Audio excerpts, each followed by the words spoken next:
Last 24 hours ఇండియాలో viral అవుతున్న news.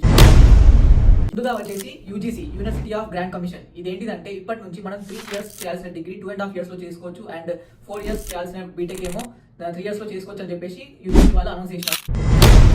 ఉత్తరప్రదేశ్లోని ఝాన్సీ నగర్ అనే ఒక ఏరియాలో గవర్నమెంట్ హాస్పిటల్లో అప్పుడే పుట్టిన న్యూ బార్న్ బేబీస్ ఉంటారు కదా, వాళ్ళు ఉన్న ఐసీయూలో అక్కడ ఆక్సిజన్ సిలిండర్లో మనం ఏమంటారు షార్ట్ సర్క్యూట్ అయ్యి అక్కడికక్కడే మంటలు చెలరేగాయి. ఈ మంటల్లో 10 మంది అప్పుడే పుట్టిన పిల్లలు అయితే చనిపోయారు అండ్ 16 మంది పిల్లలు అయితే ఇంజూర్ అవ్వడం జరిగింది. కర్ణాటకకు చెందిన ఆర్ఎన్ఎస్ గడియా అనే 4 ఏళ్ల చిన్నారి వరల్డ్ రికార్డ్ క్రియేట్ చేయడం జరిగింది. హెవియెస్ట్ డెడ్ లిఫ్టింగ్ దాంట్లో 30 kgs ఒకటేసారి లేపి వరల్డ్ రికార్డ్ క్రియేట్ చేయడం జరిగింది అండ్ దీనివల్ల ఆమెకి ఇంటర్నేషనల్ స్టార్ కిడ్ అనే అవార్డు కూడా గెలుచుకుంది.